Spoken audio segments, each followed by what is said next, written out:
चलो बेटा स्टार्ट करें। देखो आज किसके बारे में बात कर रहे हैं? हार्डी वेनबर्ग प्रिंसिपल के बारे में। बहुत इंपॉर्टेंट प्रिंसिपल है, यहां से क्वेश्चन आता ही आता है। देखो क्या बोल रहा है ये प्रिंसिपल, उसको समझते हैं। सबसे पहला पॉइंट, ये 3 पॉइंट है, ये 3 पॉइंट आपको हर हाल में याद होने चाहिए। सबसे पहला पॉइंट क्या बोल रहा है? Allele frequency in a population are stable. सबसे पहले तो एलील क्या है? जीन। हाँ वेरी गुड, क्या था?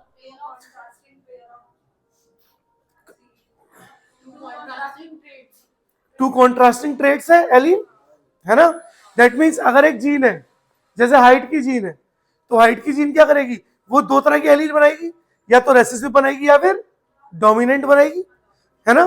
ठीक है, तो क्या बोला गया? जो एलील फ्रीक्वेंसी है किसी भी पॉपुलेशन में वो स्टेबल है और वो कांस्टेंट है फ्रॉम जनरेशन टू जनरेशन। कैसे? एक छोटे से एग्जांपल से समझो। देखो मैंने बोला कि हमारा शहर है बुलंदशहर है, ठीक है। हम बुलंदशहर में, यहां पर लोगों की पॉपुलेशन थी 100, ऐसा एज्यूम कर रहे हैं 100 पॉपुलेशन नहीं होगी, कॉमन सेंस है। अब मैंने बोला यहां पर 60% लोग 60% लोग टॉल है, यानी 60 लोग टॉल है, और बाकी 40% लोग यानी 40 लोग क्या है? डाफ है।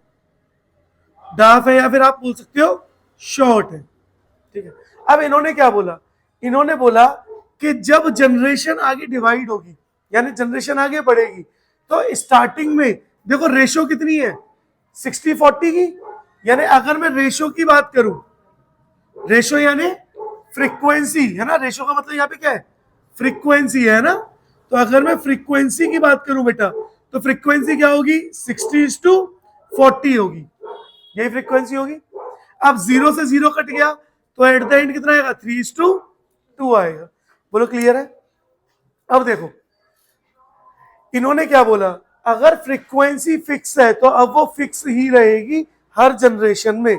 कैसे? मानो 100 लोग थे और अब ये लोग रिप्रोड्यूस हुए, और रिप्रोड्यूस होकर के इन्होंने बना दिए, कितने बना? 400।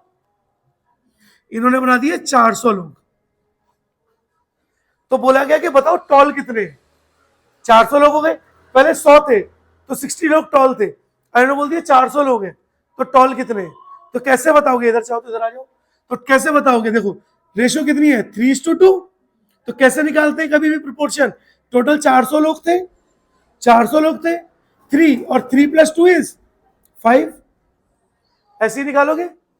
तो हम किसकी निकाल रहे हैं? हम लोग टॉल के लिए फ्रीक्वेंसी निकाल रहे हैं। फ्रीक्वेंसी किसके लिए निकाल रहे हैं? टॉल के लिए। तो टॉल कितने होंगे? 5 1 5, 5 8 40 और 0 8 3 24। दैट मीन्स यहां पर 240 लोग क्या है बेटा? टॉल है। तो इन्होंने क्या बोला कि 240 लोग टॉल होंगे, यानी नंबर चेंज हो सकता है लेकिन फ्रीक्वेंसी क्या होगी? फिक्स होगी। फ्रीक्वेंसी चेंज नहीं होगी। पता चल रहा है? चलो और क्या इन्होंने बोला? अब बताओ शॉर्ट लोग कितने होंगे?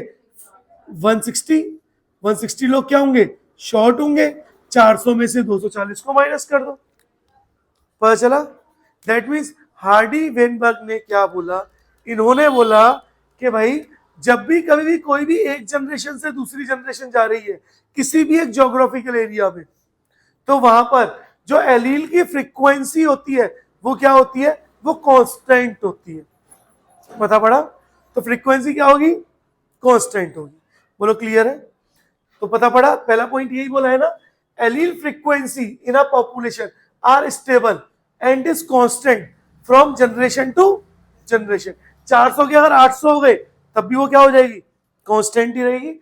यानी टॉल जो होगा और शॉर्ट जो होगा उनकी रेशियो हमेशा 3:2 ही रहेगी। बोलो यहां तक कोई डाउट है? पक्का कोई डाउट नहीं? क्लियर है? सेकंड पॉइंट क्या है? The gene pool remains constant. Gene pool remain constant है, इसका मतलब जितनी जीन है और उनकी एलील्स है पॉपुलेशन में वो हमेशा क्या रहेंगी? कांस्टेंट ही रहेंगी। सही बात है भाई। अगर यहां पर 3 तरह के लोग हैं, देखो एक तो हमने बोला ए, या टॉल की बात कर रहे हैं तो कैपिटल टी, ये क्या है? टॉल। और कैसे है? होमोजाइगस बोलो हाँ या ना, होमोजाइगस। दूसरा मैंने बोला स्मॉल टी, ये क्या है, शॉर्ट है या डाफ है, और ये भी कैसे बेटा, homozygous. And the third one is capital T small T, ये कैसे है, ये भी टॉल है लेकिन कैसे है, हेट्रोजाइगस। तो इन्होंने क्या बोला कि ये जो पूरा जीन पूल है ना, ये भी क्या रहेगा, कांस्टेंट रहेगा। क्लियर है। चलो third, the sum total of allylic frequency is 1। Allele की जो फ्रीक्वेंसी है उनका सम टोटल 1 होगा। कैसे, देखो आप टी से डिनोट कर रहे हो टॉल को, और स्मॉल टी से डिनोट कर रहे हो किसको, डार्फ वाले को, है ना, डार्फ या शॉर्ट को। तो ये जो टी है ना, capital T small T, single single तो ये क्या होती है, एलील ही होती है ना, सिंगल सिंगल ये क्या है, एलील ही तो है, पता चल रहा है। तो देखो यहां पे देख लो, यहां पे देखो टॉल की कैपिटल टी क्या हो गया, 60। अगर आप 60 की फ्रीक्वेंसी निकालोगे तो फ्रीक्वेंसी निकालने के लिए क्या करोगे, 60/100, क्योंकि टोटल कितने लोग थे, 100 लोग थे, है ना, और कितना आया 0.6, यानी जो टॉल एलील थी उसकी फ्रीक्वेंसी कितनी आई, 0.6, जो शॉर्ट है वो कितने 40, टोटल लोग कितने 100, तो कितना आया 0.4। तो टॉल की फ्रीक्वेंसी ये 0.6 जो है, ये फ्रीक्वेंसी ऑफ टॉल है ना। कौन सी फ्रीक्वेंसी है बेटा, याद रखना, एलिलिक फ्रीक्वेंसी है ये, एलील की फ्रीक्वेंसी बात कर रहे हैं, यानी ऐसे लिख लेते हैं एलिलिक फ्रीक्वेंसी ऑफ टॉल, और यहां पे एलिलिक फ्रीक्वेंसी ऑफ शॉर्ट या डाफ। डाफ और शॉर्ट एक ही होता है, अगर मैं कहीं शॉर्ट लिख रहा हूं कहीं डाफ लिख रहा हूं तो कंफ्यूज मत होना, है ना। तो जरा बताओ, अगर मैं 0.6 यानी टॉल को और 0.4 डाफ वाली एलील को ऐड करता हूं तो हमेशा कितना आएगा, 1 आएगा। बोलो यहां तक किसी को कोई डाउट है, पता चला। अब सुनो, इन्होंने क्या किया, जो डोमिनेंट वाली एलील है उसको बोला स्मॉल पी, और जो डाफ वाली एलील है उसको बोला स्मॉल क्यू। और फॉर एलील्स, बेटा ये बात याद रखना, फॉर एलील्स इन्होंने बोला फ्रीक्वेंसी इक्वल होगी P plus Q, small p plus small Q, और वो इक्वल होगी किसके, 1 के। तो एलील के लिए फ्रीक्वेंसी क्या होती है, P plus Q equal to 1। किसके लिए, एलील के लिए। बोलो यहां तक किसी को कोई डाउट है। अब देखो आपने P तो देख लिया, चलो अब यहीं पर अगर मैं P स्क्वायर लिखूं, अगर मैं P स्क्वायर लिखूं तो P स्क्वायर क्या होगा, frequency of homozygous dominant individual. P square क्या होता है, frequency of homozygous dominant individual. Same यहीं पे क्यू किसके लिए बात कर रहा था, डाफ के लिए ना, क्यू स्क्वायर। यार देखो ऑब्वियस बात है, एक P तो एक एलील था ना, यानी आप बोलते हैं कैपिटल टी एक एलील है। अच्छा T इंटू टी स्क्वायर, तो टी स्क्वायर क्या हो गया, टॉल, यानी अब क्या हो गया, ये होमोजाइगस डोमिनेंट की फ्रीक्वेंसी हुई। क्यू स्क्वायर, क्यू एक अकेला था, जब एक स्क्वायर हो गया तो क्या आ गया, होमोजाइगस शॉर्ट, है ना। तो क्यू स्क्वायर क्या है, frequency of homozygous dominant individual, recessive बेटा, recessive individual, frequency of homozygous recessive individual. और यहीं पर टी क्यू क्या होगा बेटा, frequency of heterozygous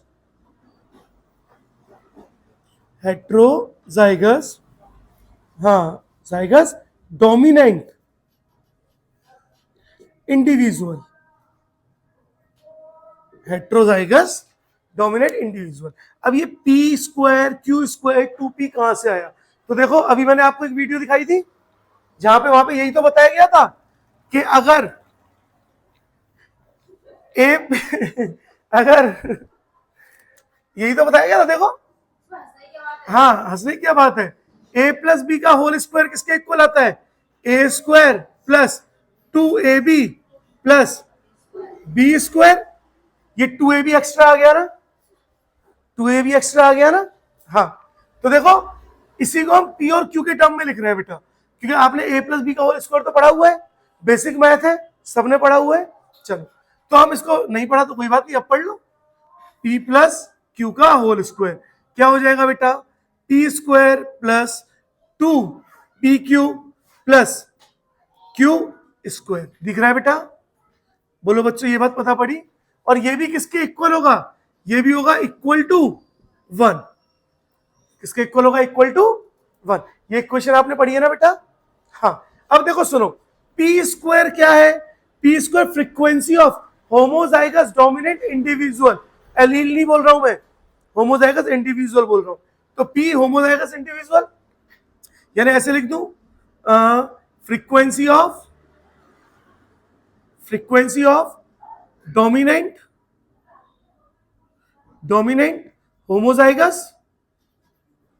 homozygous individual, है ना। 2pq क्या है बेटा? फ्रीक्वेंसी ऑफ बोलो हेट्रोजाइगस डोमिनेंट इंडिविजुअल। बोलो हाँ या ना? बोलो समझ पा रहे हो बेटा? अच्छा क्यू स्क्वायर क्या है बेटा? Frequency of homozygous recessive, very good, recessive individual. अब देखो सुनो, जब अभी मैंने आपको प्रूफ करके बताया कि P plus Q equal to होता है 1, यानी जब भी एलील वर्ड आ जाए तो आप क्या लगाओगे? P plus Q equals to 1 लगाओगे। बोलो क्लियर है बेटा? है ना। अब लेकिन अगर आपको डोमिनेंट इंडिविजुअल्स बोल दिए जाए, यानी होमोजाइगस हेट्रोजाइगस आ जाए, तो आप किसको लगाओगे? आप इसको यूज करोगे, है ना। और ये भी किसके इक्वल है? 1 के। तो इसको प्रूफ करके देखें 1 के इक्वल कैसे। अगर हार्डी वेनबर्ग बोल रहे हैं तो भाई कुछ सोच समझ के ही बोला होगा उन्होंने, ऐसा तो नहीं है कि वो कुछ भी बोल दे। तो चलो देखो जरा ध्यान से, अभी आपने देखा P की वैल्यू कितनी आई थी? 0.6। Q की वैल्यू कितनी आई थी बेटा? 0.4। ठीक है, तो देखो यहां पे अपन वैल्यू प्लेस करते हैं, P square plus 2pq plus Q square equal to 1। तो P की वैल्यू आई है बेटा 0.6, तो हम क्या करेंगे? 0.6 का स्क्वायर प्लस 2 इंटू 0.6, बेटा Q क्या है बेटा? 0.4 प्लस Q इज 0.4 का स्क्वायर। हम बोल रहे हैं इक्वल टू 1 आना चाहिए, तो सबसे पहले तो 0.6 का स्क्वायर करो, कितना आएगा बेटा? 0.36 प्लस 2 इंटू 0.6 इज, हाँ 6 4 द 24 टू द 48, तो 0.48 प्लस 0.16। बेटा इनको ऐड करो, देखो 6 6 12, 12 और 8 20, कैरी आ गई 0, 2 आ गया कैरी, 2 और 1 3, 3 और 4 7, 7 और 3 10, तो 1.00। दैट मीन्स देखो ये भी किसके इक्वल है बेटा? 1 के इक्वल है। यही बात किन्होंने बोली?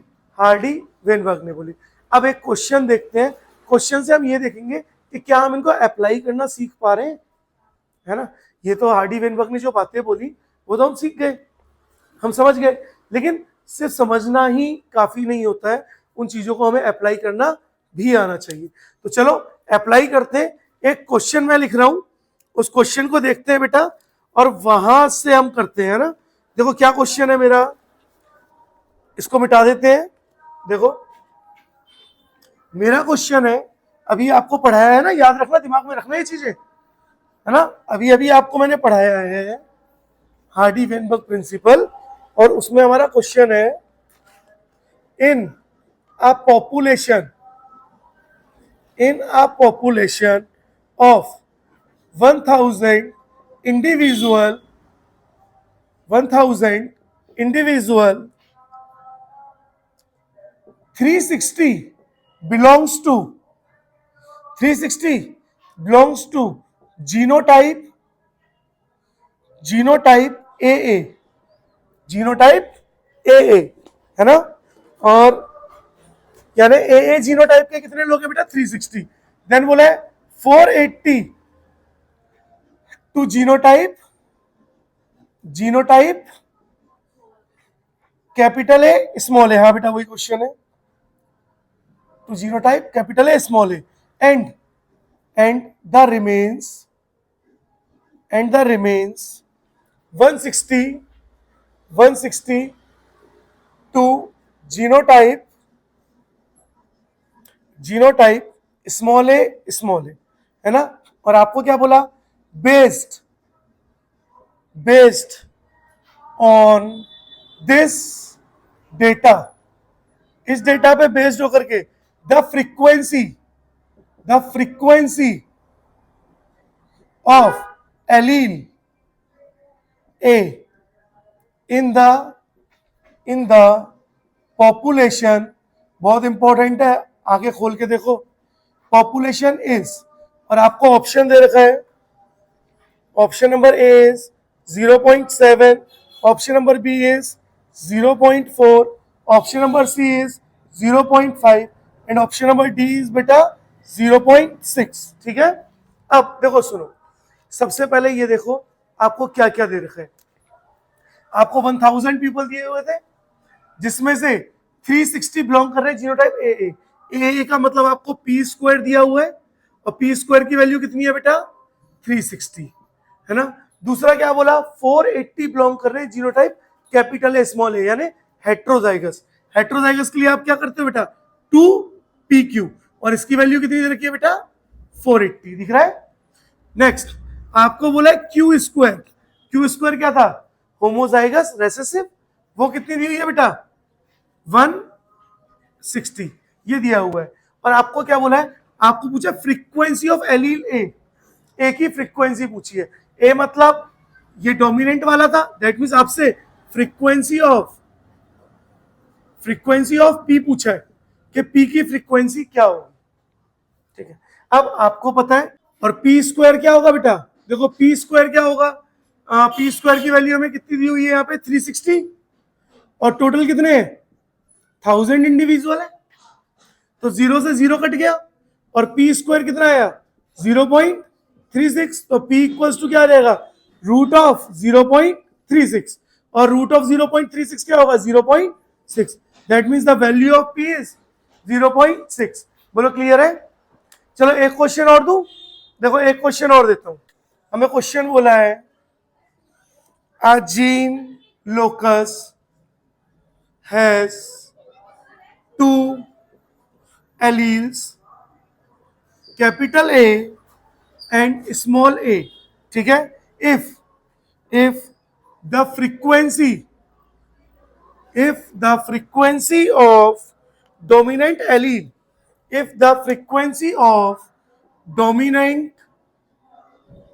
allele is dominant allele A is 0.4, then the frequency of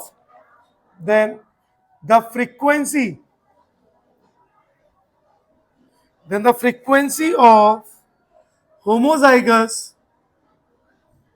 dominant,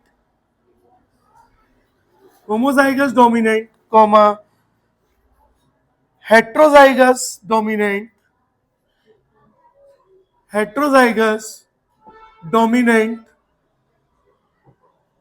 and homozygous recessive individual in the population is question mark.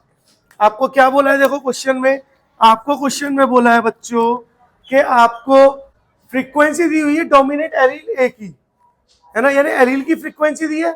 Dominant का मतलब क्या होगा पी की आपको वैल्यू कितनी दी है 0.4।